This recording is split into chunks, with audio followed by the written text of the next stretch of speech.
Ini ang Digicast Negros X, ang top 10 nga balita sa Negros Island region. Ang amo ni dulong sa inyo. Kagyaring atong top story subong nga adlaw, April 23, 2026. 5 ka mga ginaaligar katapos ang NPA may angot sa Toboso encounter, arestado sa Talisay City. 10 sa 19 ka mga napatay sa Toboso encounter, nakilala na. Mag-iloy patay, 3 pilason sa pagpangluthang sa mga armado sa Sipalay. Presyos ang kuryente sa bulan sang Abril, nagsaka. Kag sa good vibes, sila'y non nakakuha sang gold medal sa prestiyosong London International Awards. Ilang a winning piece, himo gikan sa mga hindi mapuslan nga e-device. Inatanan sa Digicast Negros X.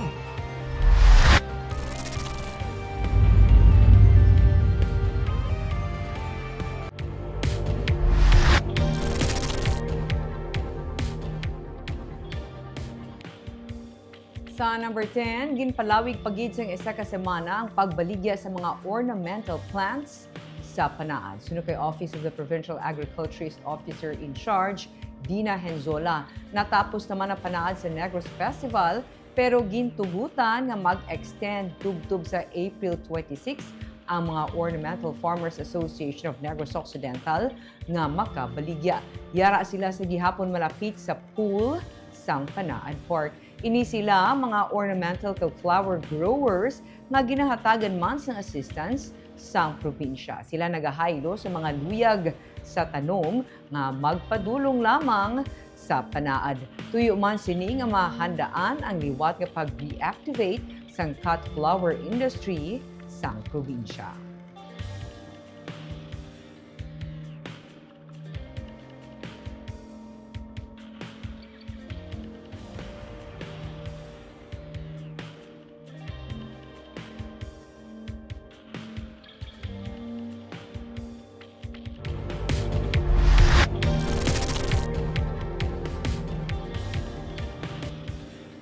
Sa number 9, pilason nga soldado sa encounter sa Toboso, ginpasidungan.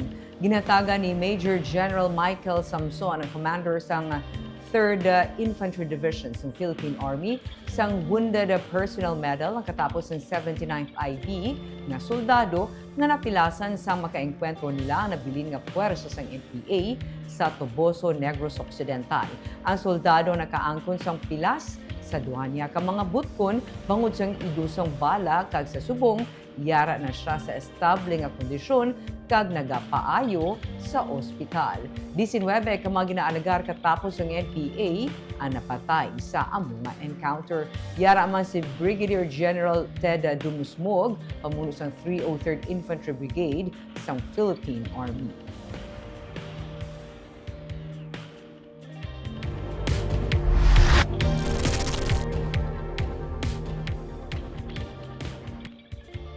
Sa number 8, Bacolod Councilor Alice Pino balik na sa duty. Nagahulat sang resulta sa mga kaso nga iya gin-file. I will not take this sitting down. Ini ang nangin pahayag ni Councilor Espino karon nga nakabalik na sa sangguniang panusod sa Bacolod matapos ang 6 sini ka bulan na suspension. Nasuspend si Espino bangod sa kaso nga ginpasaka sang anay pamuno sang Bacolod Traffic Authority Office bangod sa mga pagpamahog. Ginsiling ni Espino nga ang iya suspension tuga lamang sang political nga mga bagay. Siya man ang nagahulat sang resulta sa mga kaso nga iya gin-file batok sa mga nagpasaka man sang kaso sa iya.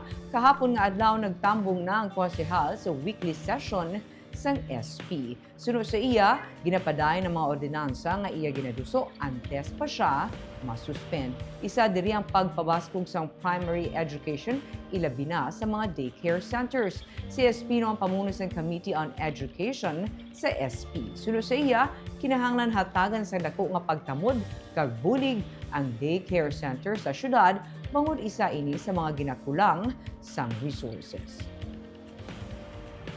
Well, of course, we're hitting the ground running. Excited to be back again. Motivated. Nga rin naman kita balik sa SP.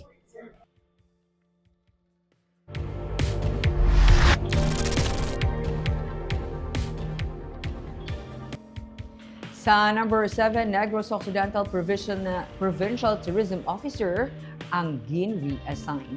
Balik na sang Miyerkules duty si Cheryl Dicena pero siya ang gin-reassign. Base sa mando ni Governor Eugenio C. Lacson, bagong assignment ni Dicena sa Provincial Veterinary Office Farm Management Division nga nabasa sa Negros First Ranch sa Santa Rosa sa Musha. Anong kabulan nga nasuspend si Dicena ang iyang reassignment tuyo nga magsuporta sa mga inisyatibo sa gobyerno probinsyal sa agro-tourism development initiatives. Siya ang mag-report kay Dr. Placida Lemana, Provincial Veterinarian, para sa supervision kag proper implementation sang order kasugman coordination kay Dina Henzola, ang OIC Provincial Agriculturist.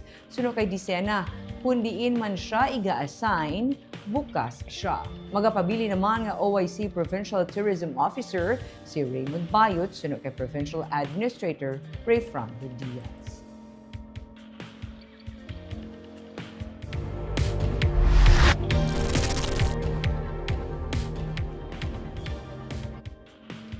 Sa number 6, ginanunsyo sa Malacanang at tapuson ang tanan nga 25 ka mga buildings para sa Yuhong Village sa Bacolod City sa 2028. Sa press conference sa kainis ang aga ni Yusek Claire Castro sa Presidential Communications Office, iya ginsiling nga nagpasalig si Department of Human Settlements and Urban Development Secretary Jose Ramon Aliling nga humanon sang ahensya ang 25 tanan ka mga buildings para sa Yuhong Village sa Bacolod City.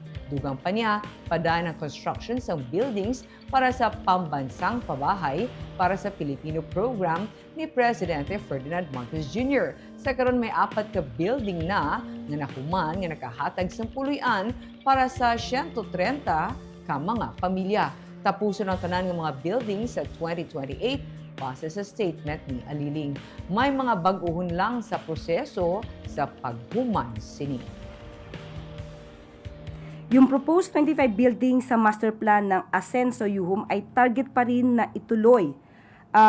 Matutuloy ito lahat. At least 12 po dyan ay tatapusin hanggang 2028. Mayroon lamang mga adjustments sa implementation concerning the contractors. End of quote. Yan po ang mismong ulat ni Secretary Jose Ramon Aliling ng DSUD.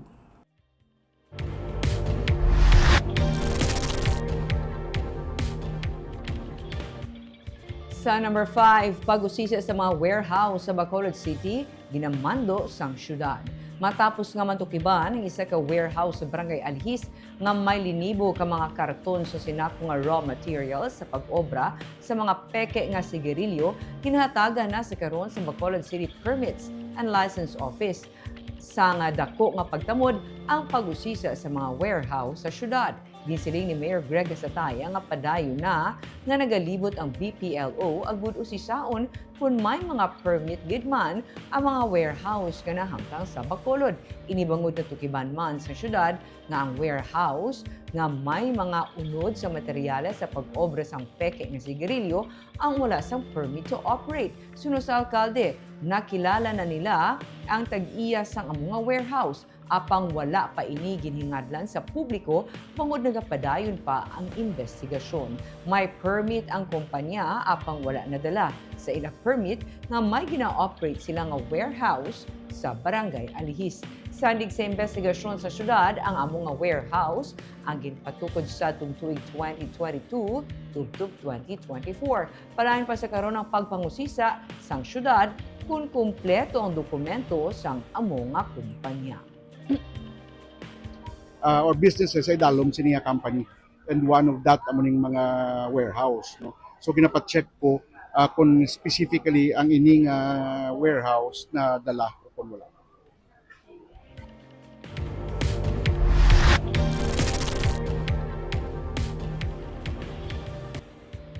Sa number 4, presyo ng kuryente sa bulan sang Abril nagsaka. Mas mahal ang pagabayaran sa mga konsumidor sa kuryente para sa bulan sang Abril tuig 2026 bangod sang pagsaka man sang bilisini sa wholesale electricity spot market. pati ng transmission-related charges. Ginanunsyo sa Negros Power, Northern Negros Electric Cooperative kag Negros Occidental Electric Cooperative nga magasaka ang presyo sa kuryente subong nga bulan.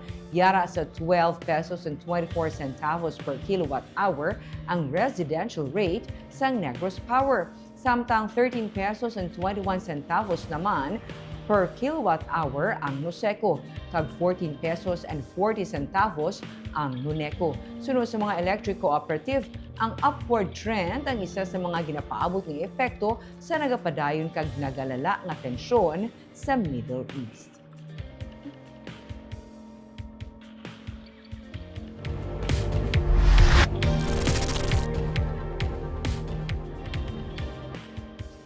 Sa number 3, mag-iloy patay, 3 pilason sa pagpangluthang sa mga armado sa Sipalay. Ginsulod sa duha ka mga armado nga suspect kag ginpaarakan luthang ang magpamilya sa Purok Skid 8, Barangay Nabulaw sa Sipalay City, pasado las 6 sang gabi, Miyerkules, Abril 22.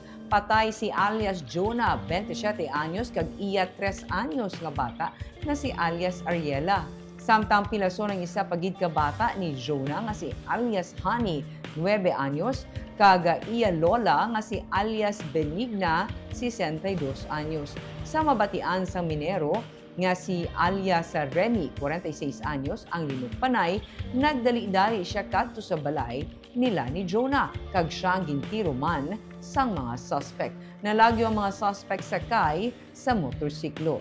Na-recover sa crime scene ang 36 ka empty shells ang 556 mm nga bala. Ginsiling ni Lieutenant Cipriano Lumanog III, Deputy Chief sa Sipalay PNP, posible M16 nga long firearm ang gingamit sa krimen base sa recoveries. Ginausisa pa sa kapulisan ang motibo sa insidente.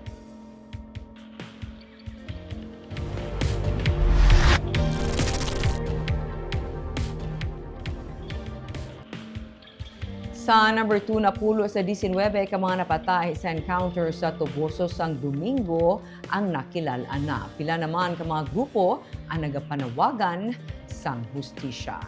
Ang University of the Philippines Diliman University Student Council ang nagapanawagan sa hustisya para kay Alisa Alano nga isa sa 19 nga napatay.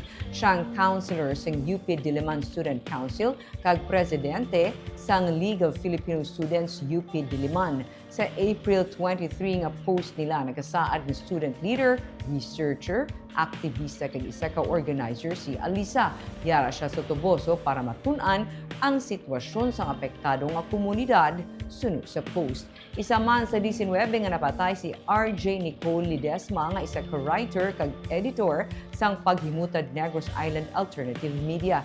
Graduate siya sa University of St. La Salle Bacolod kag nagserbe man sa ato nga editor-in-chief sang school publication. Katapo man siya sa League of Filipino Students. Sining Abril 23 sa pahayag sang Police Regional Office NIR, tigay naman nakilalaan ang duha pagid sa 19. Ang 18 anyos nga si Joros Karamihan sang Don Salvador Benedicto kag isa ka 17 anyos nga menor de edad nga taga Escalante City. Na-release na ang ilang nga mga bangkay sa ilang pamilya. Sang April 22 ginkilala na sang PNP Sanday Rene Villarin Sr. nga kilalaman bilang si alias Commander Picot, 58 anyos. Roger Fabiliar Tapang alias Jong alias Arnel, 36 anyos ang Toboso. Ruel Sabilio, 19 anyos ang Toboso. Sunny Boy Karamihan, 28 anyos ang San Carlos City. Pedro Bonghanoy, 32 anyos ang Escalante City. Kag Arnel Havok, 32 anyos sang Calatrava. Gin-report man nga may duha ka mga lalaki nga foreign nationals sa mga napatay, pero sunod sa Army, tubtub sa karon wala man may nag-claim sang bangkay sang duha, gani hindi man mapatod kung ano ang ila nga nationality. Ang Apolinario Gatmaitan Command sa New People's Army ang nagahatag sang ila sinit pinaka mataas nga tribute sa ila ginakabig martyrs sang Barangay Salamanca sa Toboso. Ang ilang mga ngalan ang mapagkitna sa madugay na nga away kag pagpakigbato para sa duta kag hustisya sa isla suno sa ila. Hindi tanan suno sa rebelding grupo mga revolutionary fighters. May mga sibilyan, kag mga local, kag foreign journalist, kag human rights advocates. Sa pahayag naman nga ginpagwa sa militar, ginsiling ni Colonel Louis de Maala, ang spokesperson, ang anuman nga pagkautas ng kabuhi ang makaalarma kag dapat nga usisaon. Isa sa mga pamangkot nga dapat sabton amo nga kun nga ayadto ang mga natungdan mismo sa encounter site, armado kag nagabalos palupok sa mga soldado. Ini nga bagay sunod sa militar ang hindi mabalewala. Sila ang nagsunod sa international humanitarian law. Yeah, they're all combatants. The question you should ask the parents of those so-called journalists. Ask the organization, why are you there if you are journalists?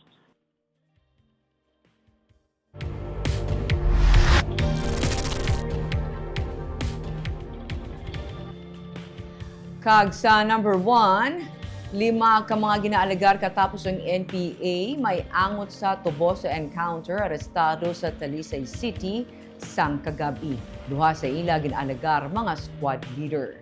Ginreport sa Police Regional Office Negros Island Region nga ila nadakpan ang 5 ka ginaalagar miyembro sa New People's Army sa Dalan Circumferential, Barangay Matabang sa Talisay City, Miyerkules sang gabi, Abril 22. Ginkilala sa Criminal Investigation and Detection Group nga Sanday Glenmar Bacusmo, 48 anyos, residente sang Ipil sa Zamboanga, Sibugay. Ginalagar squad leader sang North Negros Front kag alias Danny Boy Bagyo, 25 anyos, taga Barangay Buena Vista sa Himamaylan City, squad leader sang Central Negros 2. Ang 3 ka iban pa nga ginaresto amo Sunday Judy Karamihan, 34 anyos, taga Barangay Bagunbon sa San Carlos City, Julian Balora, 26 anyos, taga Barangay Santa Rosa sa Murcia, kag Jerome Ceballos, 57 anyos, taga Barangay Bata sa Bacolod City. Si Bacusmo ginakabig rank 2 regional most wanted persons para sa mga kaso nga theft, robbery, multiple frustrated murder, multiple murder, crimes against humanitarian law, genocide, kag iban pa nga crimes against humanity kag attempted murder. Sunod sa PRO-NIR, samtang ginaserbe sa mga operatiba ang warrant of arrest kay Bacusmo para sa kaso nga attempted murder, ila manadakpan ang 4 ka iban pa nga mga persona bangod sa paghupot sa firearms kag explosives. Pila sa ila ang may mga pilas pa sa lawas. Ginpahayag sa otoridad nga ang mga nadakpan ang involbado sa nagluntad kay enkwentro sa Barangay Salamanca sa Banwa sang Toboso sa atong Domingo, apang sila ang nakapalagyo. Na-recover sa mga nadakpan ng 4 ka mga pusil, mga bala kag granada. Ang mga may samad sunod sa CIDG na Sanday Bacusmo nga nag-agom sang pilas tugas ang igo sang bala kag karamihan ang pagadalon sa ospital. Ginapangunahan sang ang nasambit nga operations sang Regional Intelligence Division sang PRO-NIR, upod ang Criminal Investigation and Detection Group NIR, Regional Mobile Force Battalion, Philippine National Police Special Action Force, Talisay PNP, kag 79th Infantry Battalion.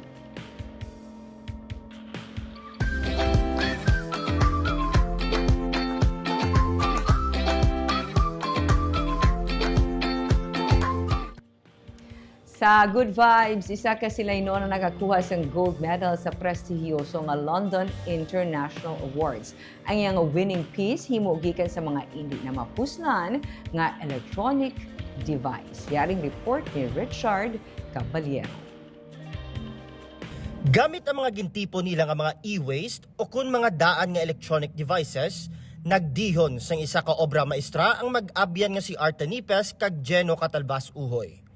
Sa masobra 83 ka mga entries, nakuha sa mag-abyan ang bulawan nga medalya sa London International Awards paagi sa ilang entry nga may titulo nga Diskarte, Pinoy Life Strategy. Ang London International Awards ang isa ka prestihiyoso nga creative festival nga nagalibot sa bug-os nga kalibutan agud makita ang mga talento sang tagsa ka pungsod sa digital art. You can what AI can't. O kung maobra mo ang hindi maobra sang AI. So ang AI hindi kabalo magdiskarte. Ang diskarte very Filipino gid na nga pamaagi sa creativity. Kag gusto namon ipakita nga ang basura pwede pa magamit sa meaningful nga pamaagi in a way nga mag-affirm ang aton humanity kag creativity kag hindi kita makadepende lang sa AI sa tanan nga bagay. Si Gino kag Art ang nangintig lawas sang ila kompanya nga Ion Group kung sa diin pareha sila nga senior graphic designer. Ini ang ikaduha na nga beses nga nag-intra ang duwa sa among nga kompetisyon. Tuig 2023, nasulod sila sa top 10 apang napaslawan nga makuha ang titulo. Gintingwaan sang duwa nga mag-intra liwat kag tigayon nila nga nakuha ang kadalagan. Si Gino ang taga Silay City kag nakatapos siya sang Bachelor of Fine Arts major in Digital Media Arts sa La Consolacion College, Bacolod, tuig 2016. Samtang ang kauupod naman sini nga si Art ang nag-graduate man sa Silliman University sa Dumaguete. Post ang ginhambala namo ng amon nga group creative director nga si Alan Navarra. Nga gusto naman interesado kami mag-intra. Gin full support niya kami. So that's how we joined the competition. Kag sang nagdaog kami, syempre proud ko kay taga Bacolod ko, ang ako nga upod sa Bacolod ko man na-meet, ang ako nga group creative director taga Bacolod man. Daw nami siya nga illustration nga wala ginakula ang talento sa Bacolod, kinanglan lang suportahan. Kag kami siguro ang proof nga once ginasupport mo ang mga talento from Bacolod or the regions, makakuha ta sang amon nga mga kadalagan. Kag very happy man ko to report nga kami ang gold winner, ang silver winner ay mga taga Iloilo man. So out of 83 participants, 83 pairs nga nag-intra, ang silver kag ang gold halintanan sa Western Visayas. Kag feeling ko kinanglan maging proud kita sa sina nga mga daog. Matapos makuha ang titulo, magapadulong ang duwa sa Las Vegas, USA para sa isa ka mentorship program kaupod ang mga global advertising superstars. Ini ang ila premyo sa among nga kompetisyon. Siguro after sa sina nga mentorship, ang gusto ko obrahon in the long run is to also support younger artists from the regions. Kay para sa akon utang kabalaslan namon sa mga tawo ahead of us nga nagpati sa amon nga abilidad. Kag feeling ko righteous man nga ipasa na namon nga tsansa sa iban man nga mga mas bata sa amon nga gusto magsulod sa art kag sa advertising. Tuyo man ni Gino nga makabulig sa mga pamatan-on nga luyag magsulod sa among nga career path kaangay sa iya. Para sa iya, apisar nga nagadamo ang artificial intelligence sa teknolohiya, hindi sa giyapon matupungan sang AI ang sarang nga maobra sang isa ka tawo. Richard Caballero para sa Digicast Negros.